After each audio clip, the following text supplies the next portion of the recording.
Okay, there we are. For today, we have a lot of things that we're gonna be doing. Again, we're also gonna tap a little bit more into mental health. Uh, and we're gonna do it slightly different from what we did last week. Okay, so let me go ahead and share my screen with you. Today, we're gonna start with a video that I found, which I think it's very interesting. That talks about, or not that talks about, but it discusses if all the people that have a mental illness think the same way. Okay, so I found this video on the web and I was like, oh, this is very interesting because they're actually put together some people with mental illness and they're going to be asking them questions. Fun fact, you are going to be answering those questions as well. So every time they ask them a question, I want to pause the video, I want to hear your answers, and then we're going to hear what they said. Because again, they're just very general questions that we can all ask. So let me go ahead and share my screen so we can get started with it. I want to pause the recording, especially because of the video, otherwise we cannot upload the class. So, any final thoughts in regards to this video?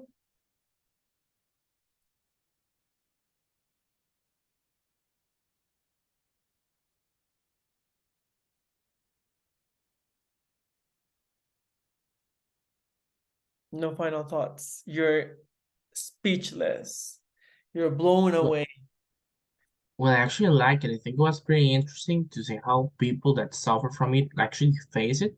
And I think that most of the things they said were, truly, completely, correct.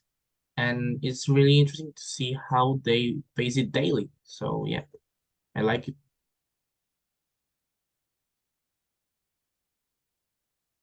I think it Yeah, was. Go, go, go. no, I like it because we can see like the perspective of the people with mental illnesses. Exactly. So that was interesting. Yeah, what I was actually gonna say is I like the last part when they are being honest and they're saying it has made me who I am, but it doesn't mean that life hasn't been hard.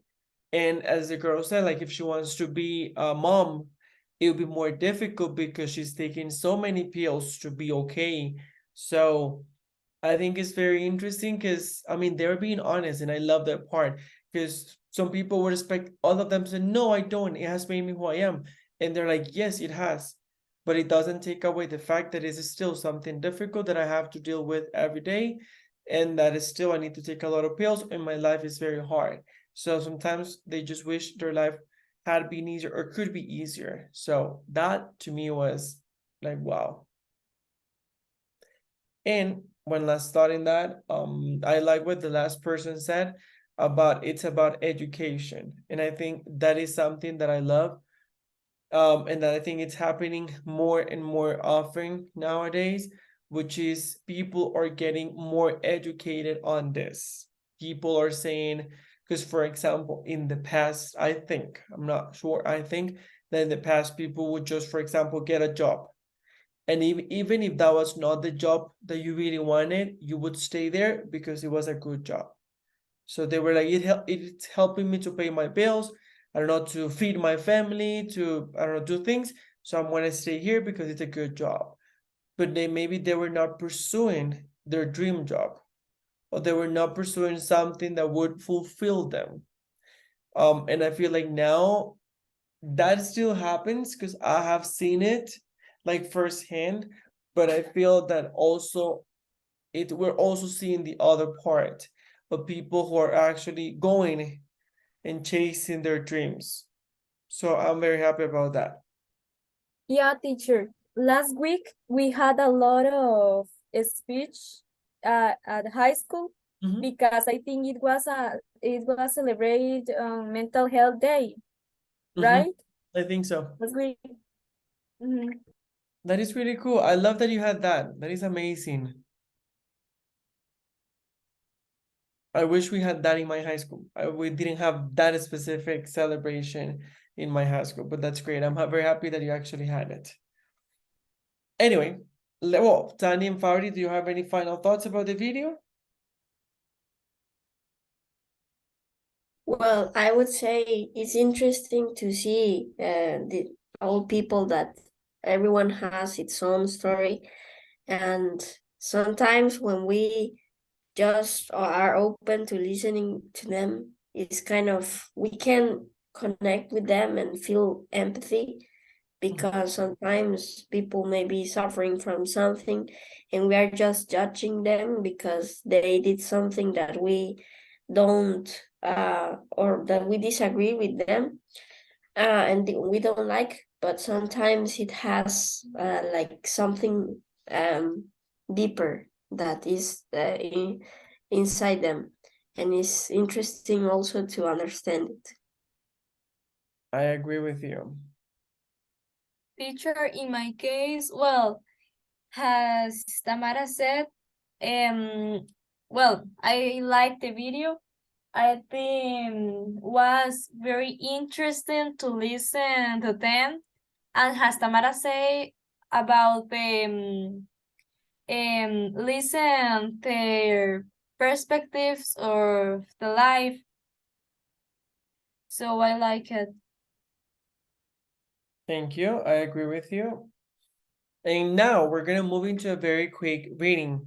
I love the topic, so I have done a lot of research about mental health just to bring different resources. So on all this research that I've been carrying out, I found that there is actually a National Alliance on Mental Illness. Okay. And they have a website. So I found they have a very interesting reading. It's actually pretty short, that it's given us 9 different ways to fight the mental health stigma. Okay. So like people that still don't want to talk about mental health, or people that think that having a mental health, it's just ruins your life or something like that. And you know that you can continue to live through it and have a very successful and amazing life. Okay. So we're gonna go over this reading. Let me go ahead and share it with you so we can all read together. Okay, by now you should be able to look at it. Can you see it? Okay, awesome. So this one says 9 ways to fight mental health stigma. I'm gonna start reading and then I'm gonna be asking some of you to help me along the way. Okay, most people who live with mental illness have at some point been blamed for their condition. They've been called names. Their symptoms have been referred to as a phase or something they can control if they only try. They have been illegally discriminated against with no justice. This is the unworldly power that stigma holds. The stigma causes people to feel ashamed for something that is out of their control. Worst of all, stigma prevents people from seeking the help they need. For a group of people who already carry such a heavy burden, stigma is an acceptable addition to their pain.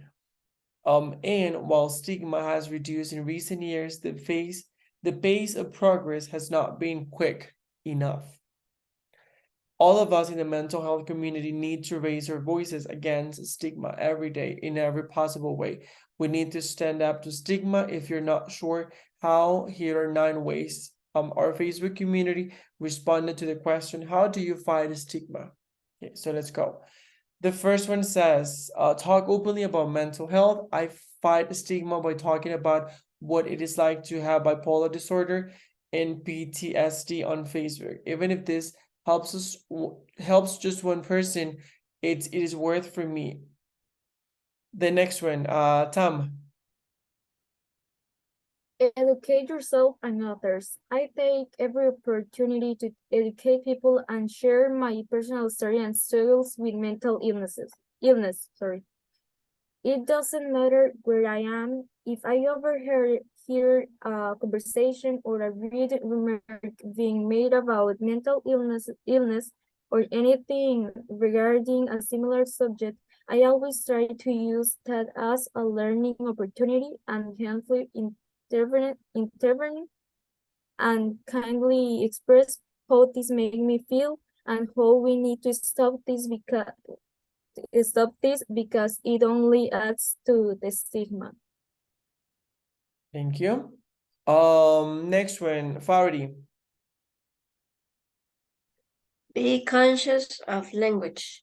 I find stigma by reminding people that their language matters. It's so easy to refrain from using mental health conditions as adjectives And in my experience, most people are willing to replace their usage of it with something else if I explain with their language is problematic. Thank you. The next one, Tani. Encourage equality between physical and mental illness. I find that when people understand the true facts of what a mental illness is, being a disease, they think twice about making comments. I also remind them that they wouldn't make fun of someone with diabetes, diabetes, Diabetes. diabetes, heart disease, or cancer. Thank you. Ale, the next one. Show compassion for those with mental illness. I offer free hugs to people living outdoors and sit right there and talk with them about their lives. I do this in public and model compassion for others. Since so many of our homeless population are also struggling with mental illness, the simple act of showing affection can make their day but also remind passersby of something so easily forgotten, the humanity of those who are suffering. Thank you. The next one, choose empowerment over shame. I fight a stigma by choosing to live an empowered life. To me, that means owning my life and my story and refusing to allow others to dictate how I view myself or how I feel myself. Tam. Be honest about treatment. I fight stigma by saying that I see a therapist and a psychiatrist. Why can people say they have an appointment with their primary care doctor without fear or being judged? But this lack of fear doesn't apply when it comes to mental health professionals. Thank you. The next one, Faudi. Let the media know when they are being stigmatizing. If I watch a program on TV that has any negative comments, storylines, or characters with a mental illness, I write to the broadcasting company and to the program itself. If Facebook has any stories where people make ignorant comments about mental health, then I write back and fill them in on my son's journey with schizoaffective disorder. Thank you. And the last one, Tani. Don't ever self-stigma. I fight the stigma by not having a stigma for myself, not hiding from this world in shame, but being a productive member of society. I volunteer at church, have friends, and I am peer mentor and a mom. I take my treatment seriously. I am purpose driving and want to show others they can live a meaningful life even while battling mental illness.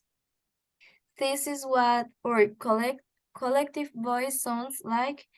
It sounds like bravery, strength, and persistence, the qualities we need to face mental illness and to fight the stigma. No matter how you contribute to the mental health movement, you can make a difference simply by knowing that mental illness is not anyone's fault. No matter what societal stigma says, you can make a difference by being and living stigma-free. That was perfect. Thank you. Okay, from those different aspects that they mentioned, was there any that caught your attention that, or which one do you think was the most interesting one for you? Or the one that you liked the most?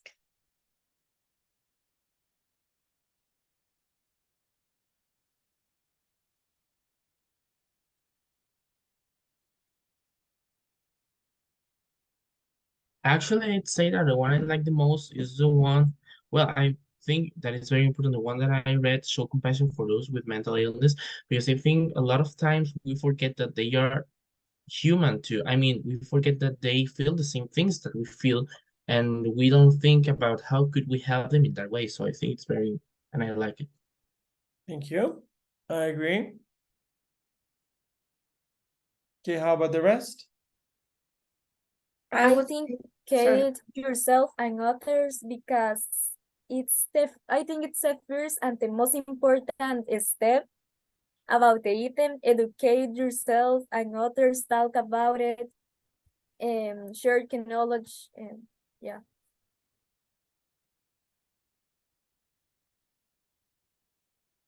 I think this one that is in the screen, don't harbor self-stigma, because it's very helpful to forget just about you, to concentrate on different things and on the different people or different activities that would make you like be occupied in something specific, and this would like release a lot of um stress that is inside you and make you like forget about the problem you're having or being negative about it, and just like practicing these things would help you fight against it.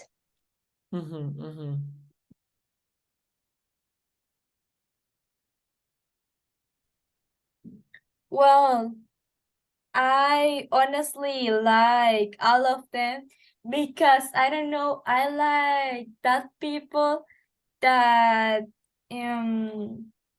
works on change the world. Yes, change the world in a good way. And well, I think one of them said that um talk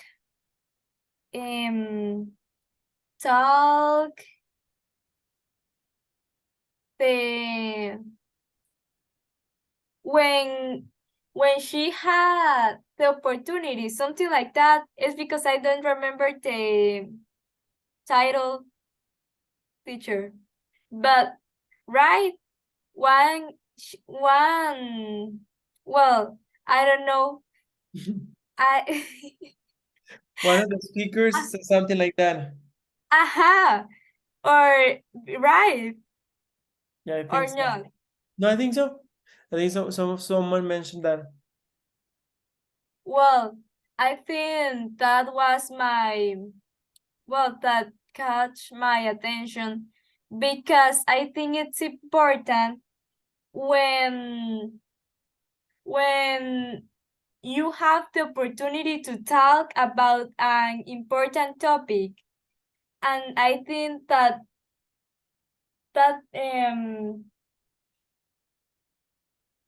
I don't know, that makes you brave, maybe. So, well, that this was the title that caught my attention. That caught your attention. If I had to choose one, I would say mine would be encourage equality between physical and mental illness. Because I feel like if people are saying, for example, no, not people are saying, but it's fair. I have seen it because I have seen it. If you are, for example, with a cold, then I'm gonna say, Fauri, I know that you're sick, so here's the sopita de pollo. Here is this, here is that, here's all these things for you to get better. Because I know that you're physically sick or ill. But if you're mentally ill, people don't usually offer this same sort of treatment. In a way, they're not that nice.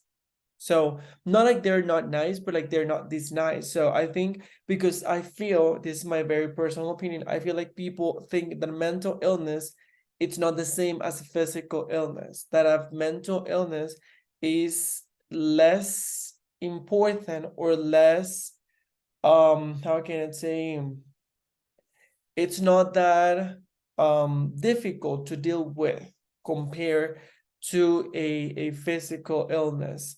So I would love for people to get one day to the point where if someone says, I have a cold, and someone says, I am depressed, for people to see them like this, like the same way. because at the end, both of them are going to give you more difficult days. And I would say mental illness, depending on the level that you're experiencing, that could actually give you more difficult days than just a cold.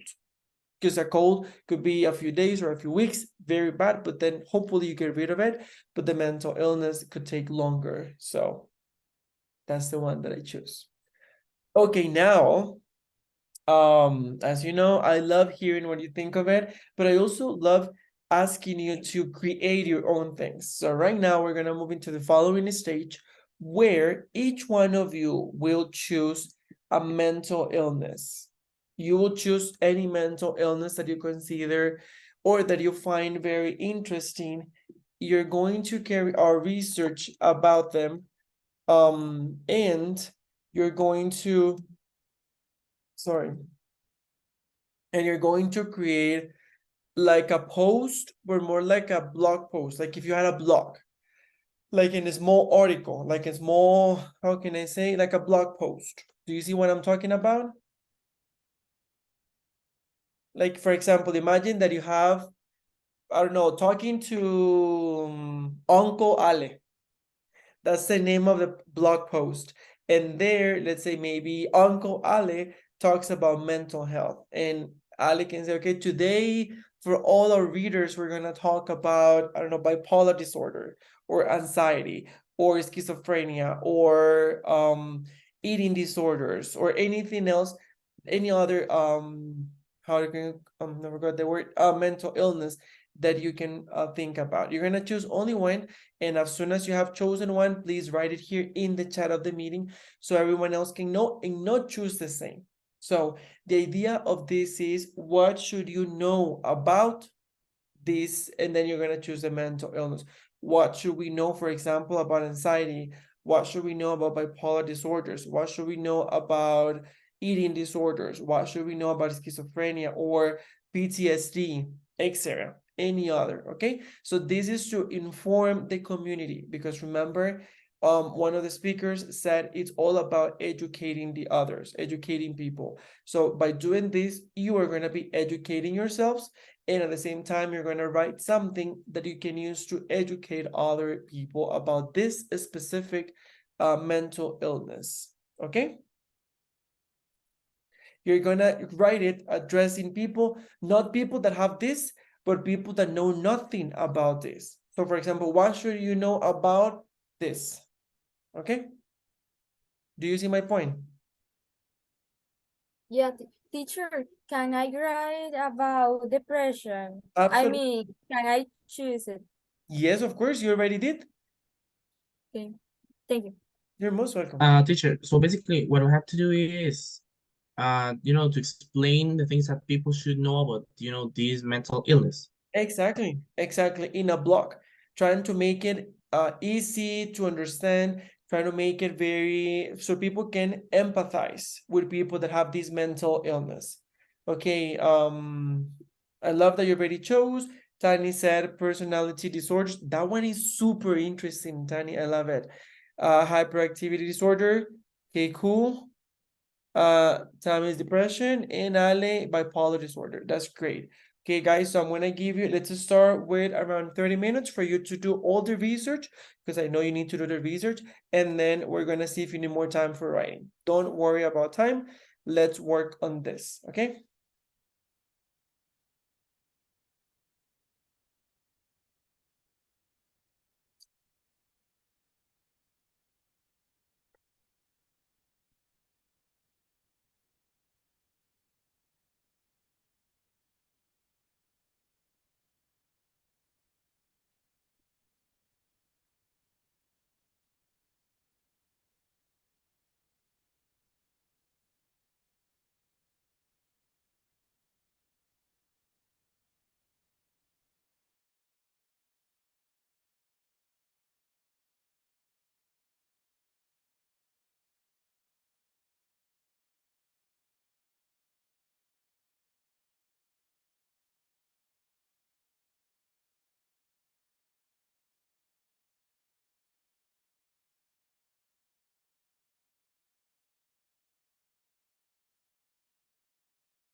Okay, there we go. Okay, so now what we're gonna be doing is you're gonna be reading in the best way possible what you wrote. So I'm gonna give you first like 30 seconds to practice it out loud. I mean, now that you're muted, so you can practice, and then you're gonna read it for all of us. Having this amazing, this beautiful, this eye-catching enunciation, okay? This is like gonna be like a small practice for your speech, which we're gonna talk about like in a few weeks. But okay, so I'm gonna give you like around 30 seconds to practice that out loud, and then we're gonna go. Do I have any volunteers to start reading? Not now, of course, after you practice it.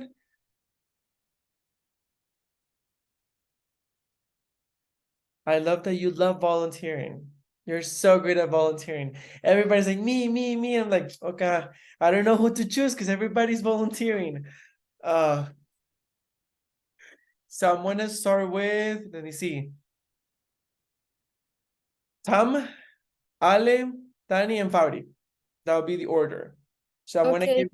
I'm gonna give you some time, like 1 minute to practice, and then we're gonna start with it.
Okay, guys, the time's up. So the time has come for you to teach us about mental illnesses. Tam, go for it. The floor is yours.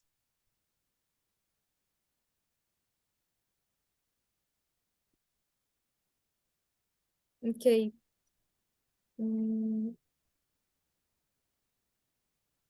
Teacher, Yes, currently I can share my screen. reading. Can you try it again?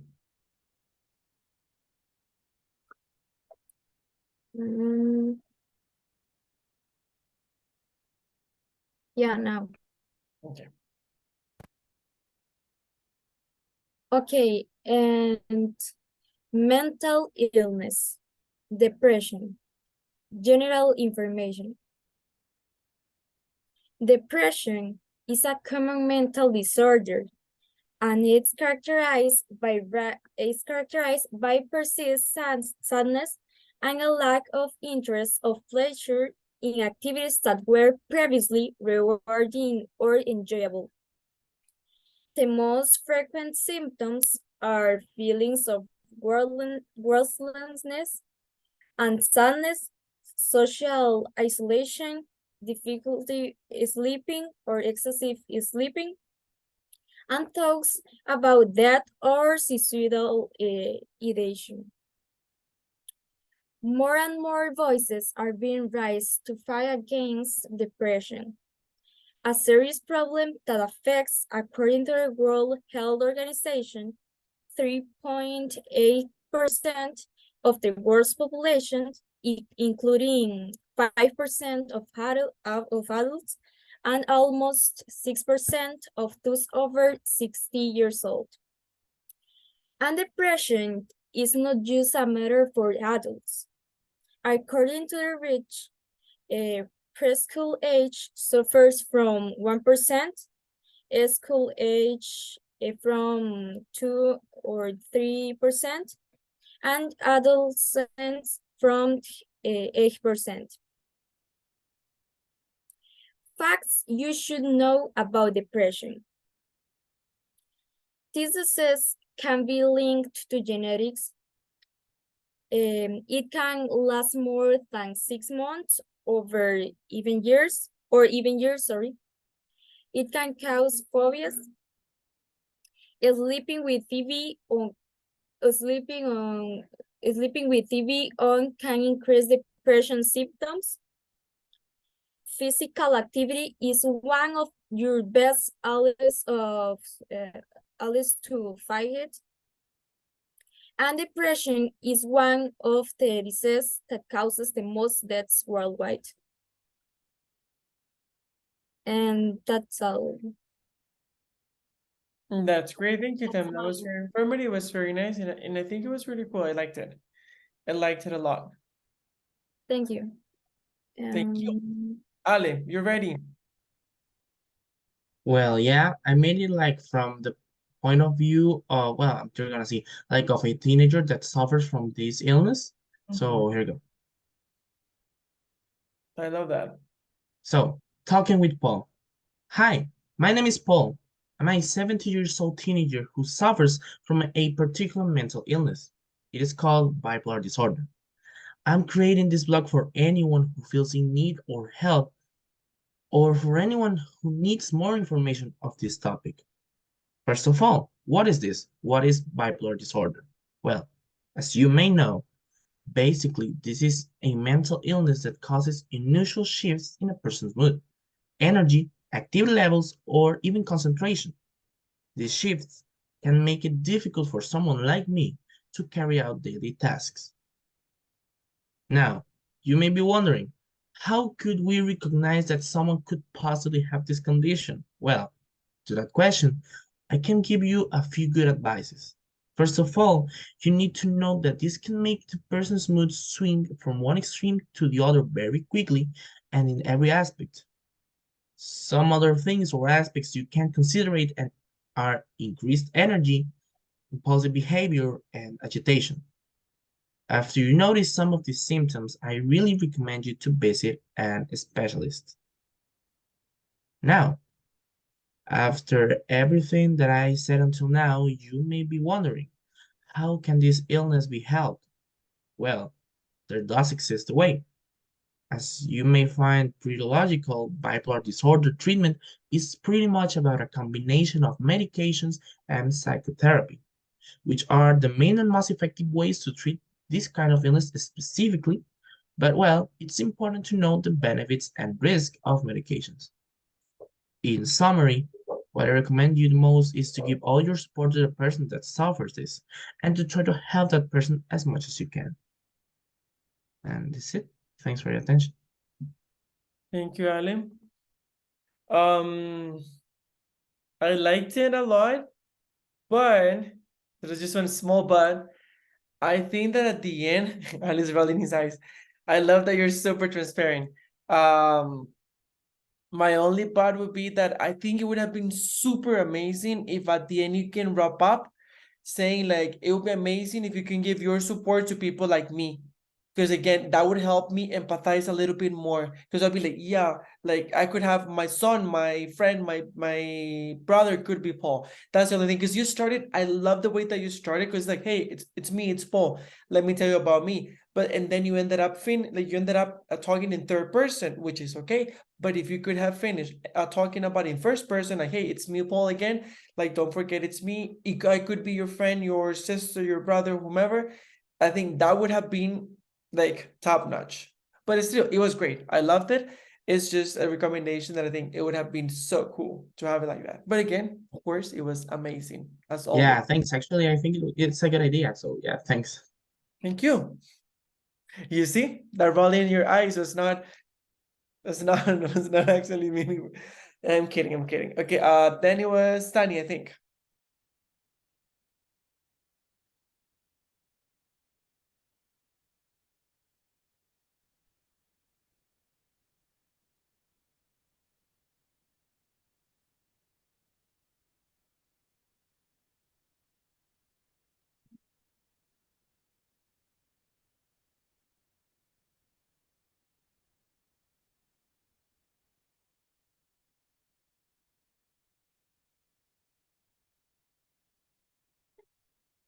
Sorry, teacher.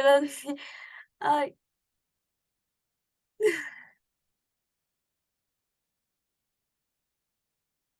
okay.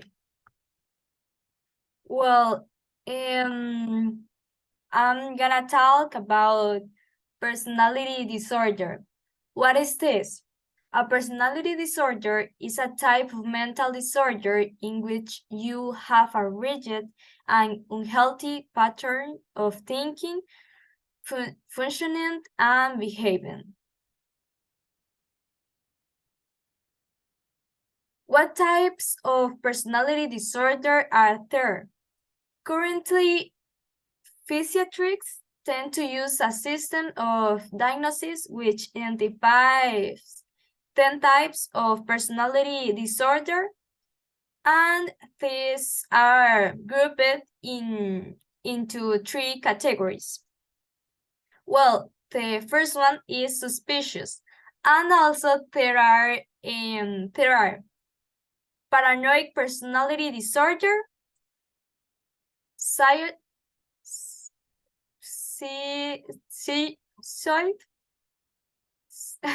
I don't know how to say it. Sorry, teacher. Schizotypal. I don't know. I don't see it. I'm sorry. I'm looking for it, but I don't see it. Where is it? No, sorry, it's because it's a lot of names, so I don't grow it. Ah, you didn't write it here on the slide. Yes. Ah, okay, okay, that explains everything. Because I was gonna help you. I was gonna let me look at the word to see how I would pronounce it. And I was like looking, I didn't see it. Where is it? Schizotypal is.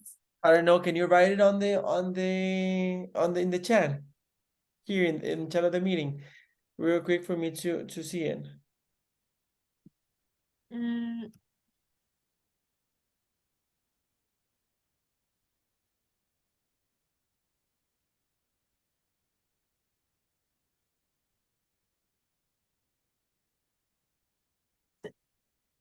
That is a very interesting word. sorry. No.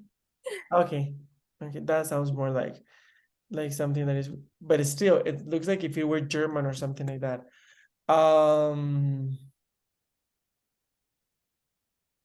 Psycho. I would probably say like schizotypal, but let me double check. Schizotypal. No, do you hear it? No, it's schizotypal. Schizotypal. Schizotypal. Yes. Okay, schizotypal personality disorder. And the second one type is emotional and impulsive, and there are antisocial personality disorder, borderline personality disorder, histrionic personality disorder, and narcissistic personality disorder. The third one type is anxious, and there are avoidant personality disorder, dependent personality disorder, and obsessive compulsive personality disorder. Okay, linked problems. What problems can be linked to personality disorder? And well, an overlap with other mental health problems can make it difficult to pinpoint or narrow down symptoms. Personality disorders are complex. The symptoms may not easily fit into any one of the groups. If you use drugs or drink alcohol a lot, it can make it more difficult for health professionals to reach a correct diagnosis. And some doctors are reluctant to give this diagnosis. They might feel that it may be problematic or make it harder for you to get help. Well, now myths and facts about personality disorder. So, personality disorders are just character faults. In fact, personality disorders are legitimate health conditions caused by biological and environmental factors. All people with personality disorders are manipulative. In fact, manipulative behavior and personality disorder are not synonymous. People with a personality disorder never lead normal lives. In fact, people living with personality disorders can lead fulfilling lives. Personality disorders are always the result of childhood trauma. In fact, while it is true that some personality disorders can stem from trauma, childhood trauma and personality disorders are not always linked. And people with personality disorders are dangerous. In fact, people who have personality disorders are not more dangerous than any other segment of the population. And finally, personality disorders aren't treatable. In fact, personality disorders can be successfully treated. And that's all.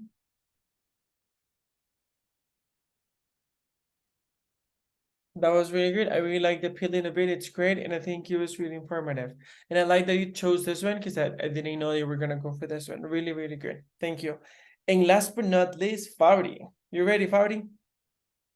Go for it.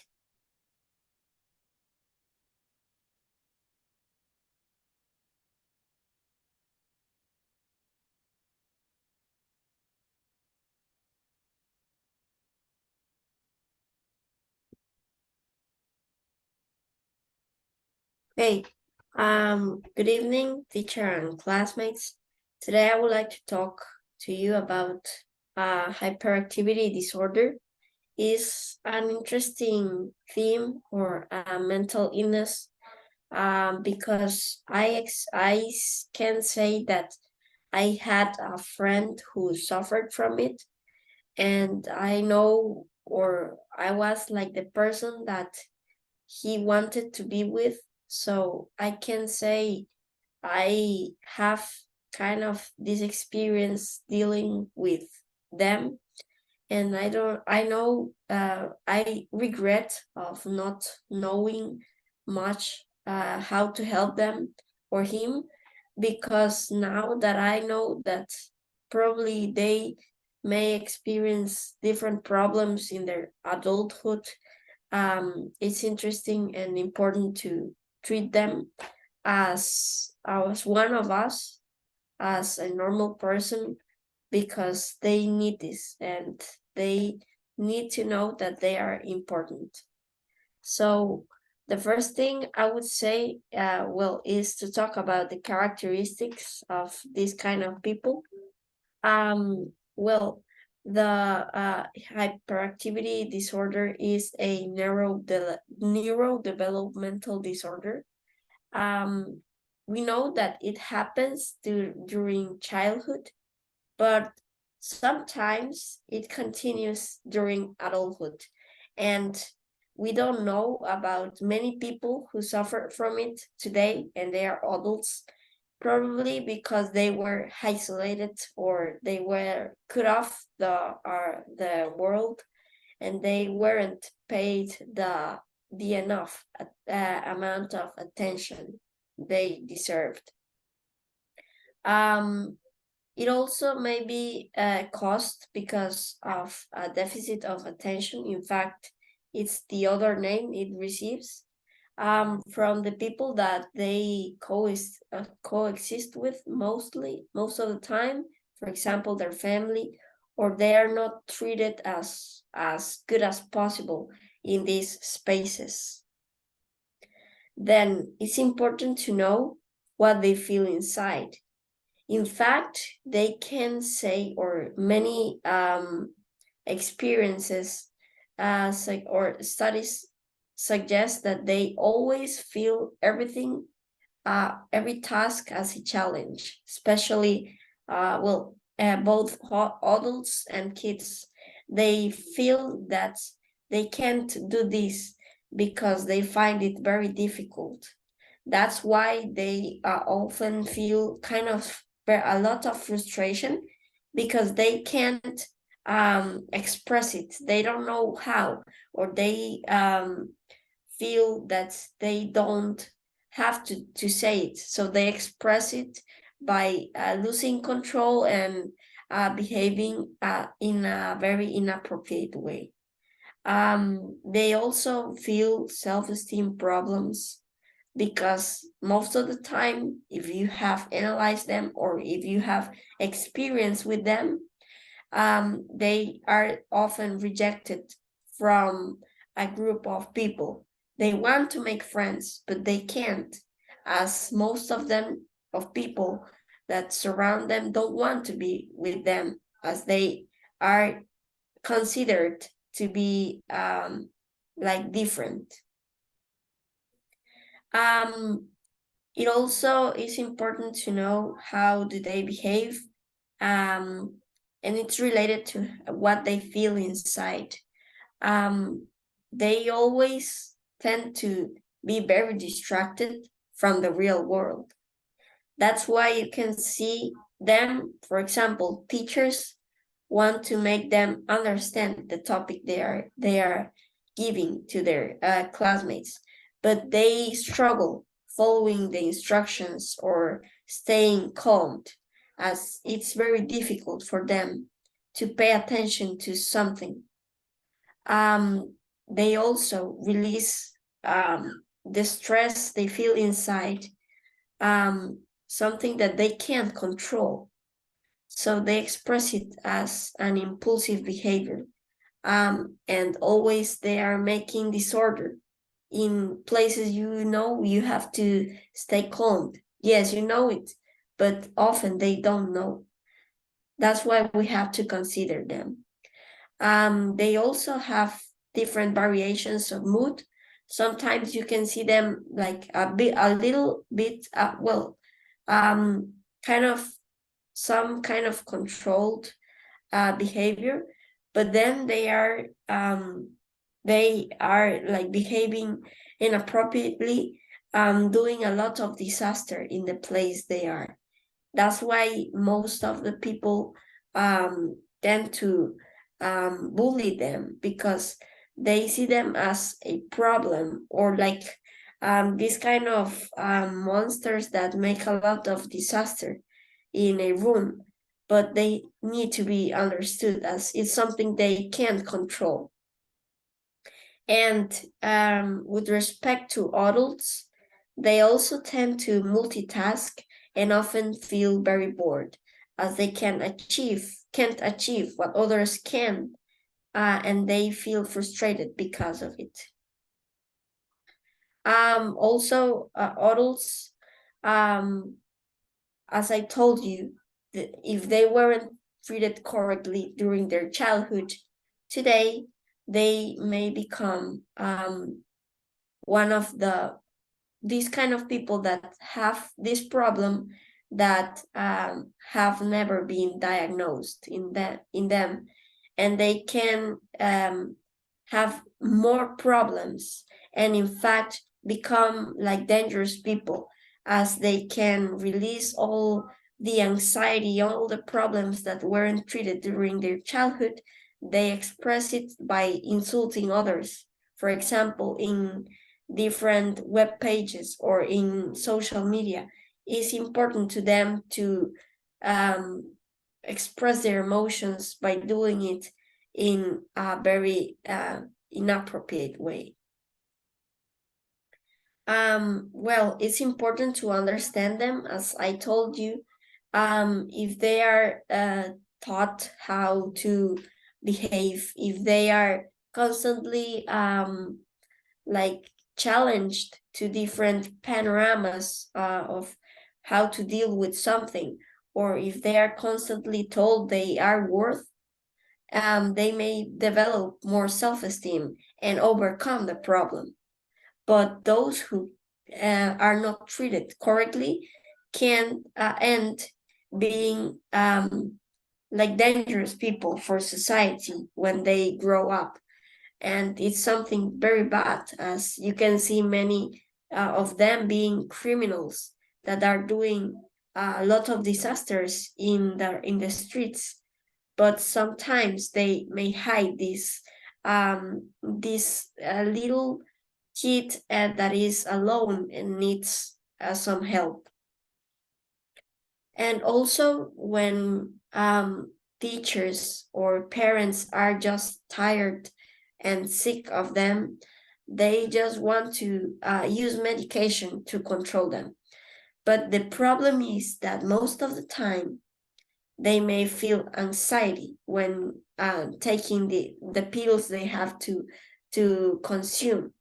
And they also end refusing to take them because they don't want to receive it, because they also feel they are different, so they don't belong to society. That's why they tend to refuse to it.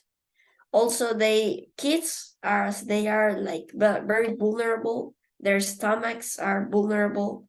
They can experience a decrease in their appetite. They may be also having a lot of or very current stomach aches and problems when sleeping. These were interesting and important facts to know about them, and I hope you enjoyed my presentation. Thank you, Vardy. I like that you were sounding like super professional. That was like really cool. It was really informative, and I didn't know most of those things, because I think we see or we hear that disorder very frequently, but in my opinion, I pledge guilty that I had never carried out research in regards to how big it was, this disorder. So thank you for that.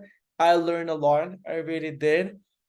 And now I can see that it is huge. It is not just the fact that they might have a lot of energy. It's just like, okay, what is happening? Like, how is this energy not being in control? And everything that is behind this is very, very important. And it's fundamental to understand this in order to help people with this disorder.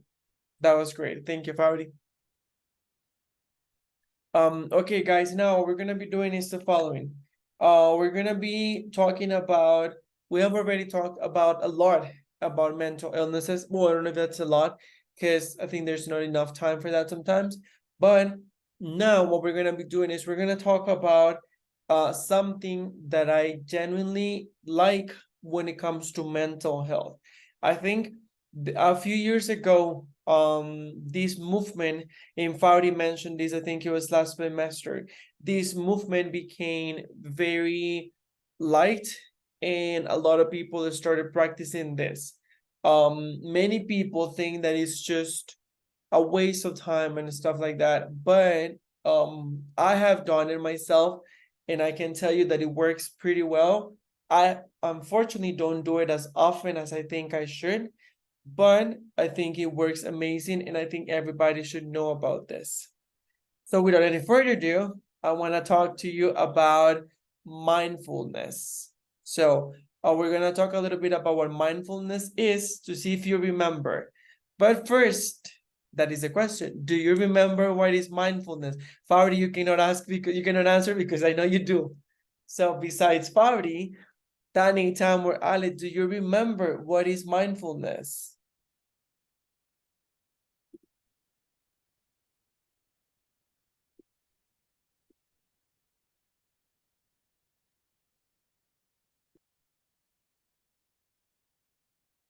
I don't know why, I don't remember exactly the definition, but it gives me the impression of being like, you know, completely like, I don't know, relaxed or calm about the things, about the situation, but not stressing. I don't know, something like that. Okay. Something with maintain a moment by a moment. Okay. Tani, do you remember? Well, I think that is, I don't know, something with be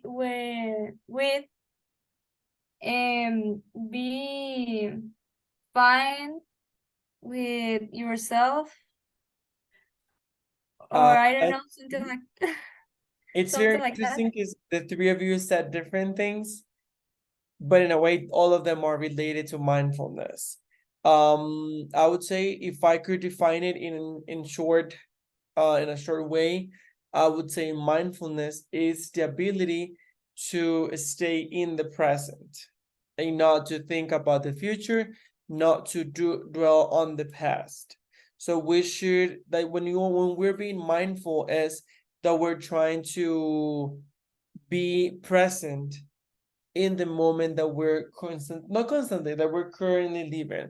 So for example, like right now, being here, being present, and not thinking about what do I have to do tomorrow, what's going to happen to me if I don't get accepted at university, or if I don't pass the exams, or nor thinking about if we got a grade that we didn't like, or stuff like that. It goes beyond, of course, there are different ways of looking at it, and we're going to read a little bit about what this is so we can get more information on this. Okay, so by now you should be able to look at my screen. Can you see it? Yes, okay. So getting started with mindfulness. You have questions about mindfulness and meditation. Mindful has the answers. Okay, what is mindfulness? Mindfulness is the basic human ability to be fully present, okay? Aware of where we are and what we're doing, and not overly reactive and overwhelmed by what's going on around us.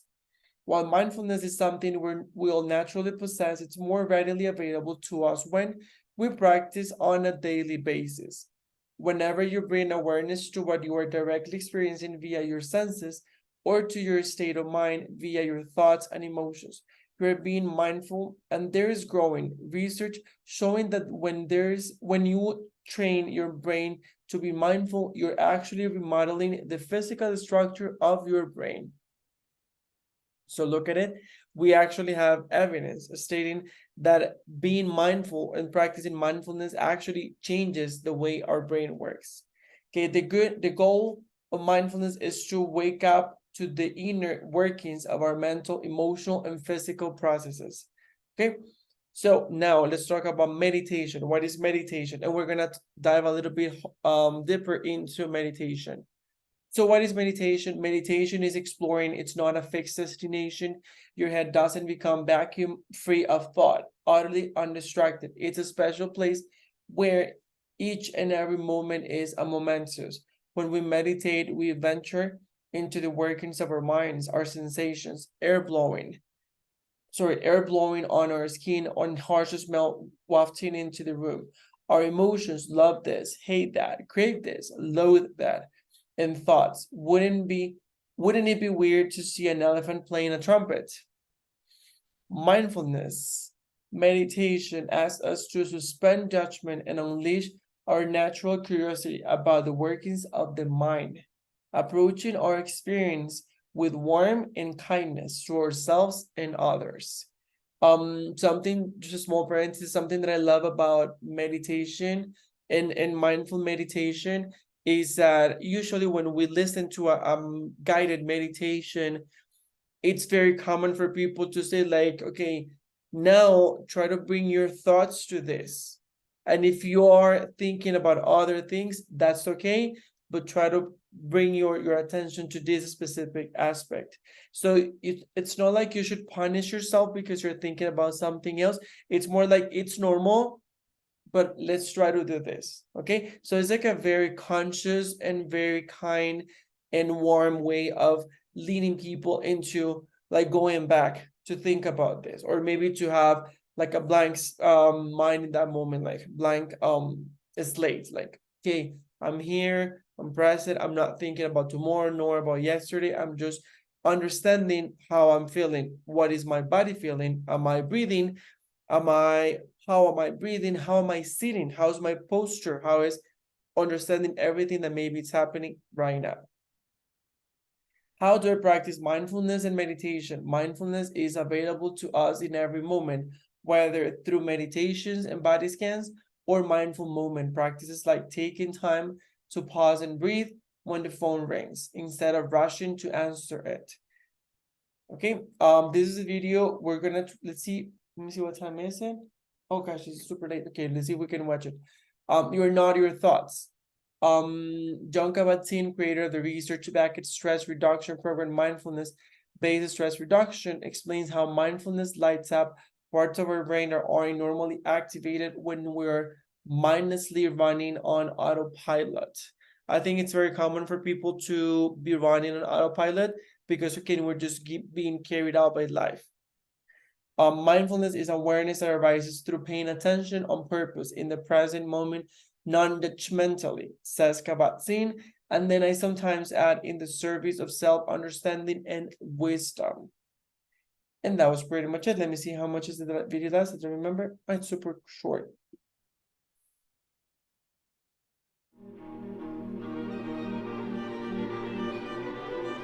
Can you hear?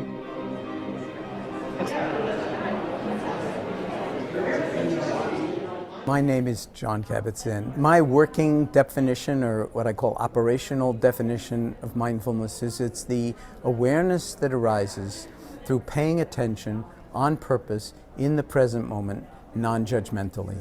And then I sometimes put in the service of self-understanding and wisdom. We all take ourselves too seriously because we believe that there is someone to take seriously. That me, we become the star of our own movie. The story of me, starring, of course, me.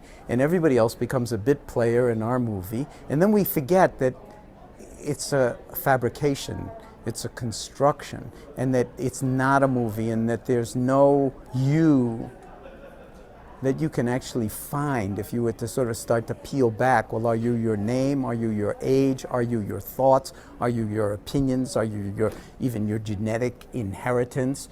Even your genes, if you meditate or eat differently, they're going to be expressed by the hundreds differently. So you're not even your genetic inheritance. So who are you? And here's where the rubber really meets the road. The question is much more important than the dime store answers that we come up with. So then we can notice this phenomenon called selfing. How much of our time we are running the narrative of I, me, and mine, which is now being identified with certain regions of the brain that do that narrative default mode kind of thing.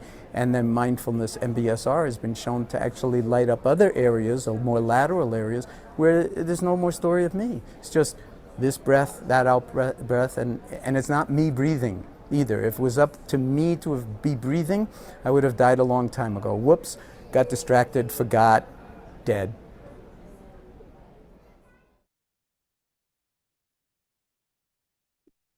Okay, guys, so I know it's almost time, but before I let you go, what do you think about it? Do you think that it's something that you could actually practice, or do you think that is something that doesn't go with your life? And it's, any answer is totally accepted here. This is an open and a safe space for you to express your thoughts, to speak your mind.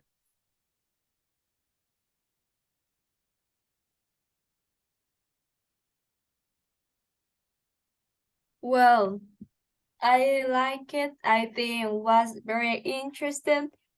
But for me, I don't know. I think mindfulness is pretty difficult because I overthink all the time. And now I'm thinking in the things that I need to do tomorrow. Uh, so I don't know, for me it's difficult, but I would like to do it. I know that I would like to do it. Me too. Honestly, I would like to practice meditation. I think it could be really relaxing. Thank you. Ale, por favor. Well, I think it's important to apply mindfulness because our minds play a fundamental role in the decisions we take. Sometimes our minds define who we are and what are we going to do. And also sometimes, for example, if you have a problem, because we all have problems, but it's the way we deal with it, that the way that we are going to overcome or have a final result from it. So it's interesting to see, but it's difficult because you have to constantly be applying some methods to behave, that not just to follow it, but just to be to enter to this to be constantly remembering that you have to behave that way, to be a better person and to focus on the present. So it's sometimes difficult and you have to be constantly practicing it. Thank you, Faraday. That was a very thorough explanation on it, and I agree 100% with everything that you said. Well, actually, I think, teacher, that is very important to focus on the present. And I think that the main idea of this concept is, well, very relevant, very important to help actually a happy daily life, on my opinion. So yeah, I actually agree. I actually think that it's pretty interesting, and actually I think it's pretty important. So yeah. Well, that's great. Thank you, Ali. Okay, now super quick before I let you go. Well, I agree with everything that you said, and just a quick comment for Tani. That Tani said that you're an overthinker. I think, Tani, to be honest, from an overthinker to another overthinker, if you're an overthinker, mindfulness is exactly what we need. It's not easy, but again, I think that's the beauty of mindfulness, and it's that you're not expected to do it perfectly the first time. It's like a constant practice, like a habit that you need to get. So it's like riding a bike. So the first time that you start riding a bike, you might fall. You might not. You will fall, and several times. So it's the same as with mindfulness. And I have done it, and it's very interesting because when I realize I'm thinking about something else, maybe the class that I have tomorrow, maybe that I have to take my car to the mechanic or something, and then I'm like, no, I need to go back to this thought. So I'm trying to go back and bring my attention, for example, to my breathing and stuff like that. So it's not impossible, and quite the opposite. It's a great thing to do whenever we are overthinkers, because really, if you are able to start practicing this, you're going to notice the results of it. And actually, there is an article that we're going to be reading next class that talks about the benefits of meditation itself. Last class is our last class on mental health. And I actually have a surprise for you. And the surprise is that because you know that you deserve the best, besides me, of course, and I'm gonna bring someone that I think is a role model to me, and it's a psychologist. I know a psychologist, she's super passionate about psychology in general and mental health especially. So I asked her if she could come and join us in our class. So we're gonna have her here next class. She's gonna be talking a little bit about mental health. She knows that this is a topic, that's why she's coming. So if you actually have any questions that you want to ask her, or that you can think, or if you can think about any questions that you would like to ask her, please go ahead and write them down, because we're gonna have an expert, like a real expert on not only psychology but mental health here with us. So that is one thing, because of course you deserve the best, so you're gonna have that. And also, before I forget, remember that a week from today, you have to hand in your podcast. I'm already finishing with the instructions. As soon as they're completely ready, I will be sending you all the instructions for your podcast, okay? But it is a week from today. Questions, comments, doubts? Sorry, teacher. The podcast, we are going to start it right in this time, or we have to be working on it. No, you have to be working on it. It's gonna be something that you hand in, like let's say like a not a homework, but in a way some sort of homework, like an outside of class assignment. Okay. But sorry. Right now you gave us the instructions. I don't know. Not right now, but very soon I will be sending you the instructions. Okay, I thought you already gave No, it to us. no, what you have is the date. The date is already in the syllabus that I sent, I think last week or the week before, I don't remember. But the podcast, I mean I want to create like a specific instructions. I'm almost done with that, so you can have like a very thorough guide on what I'm expecting from the podcast and also what to create. And that's what I'm finishing, and I'll be sending to you very soon. Okay, thank you. You're super welcome. Any more questions, comments, concerns, doubts? Nope. Well, that being said, I hope you have an amazing, amazing rest of your night. Take good care of you. Sleep a lot, rest, and I'll see you on Thursday. Take good care of you. Good night, Thank you, teacher. See- Good Good night, teacher. night. Bye-bye. Take care.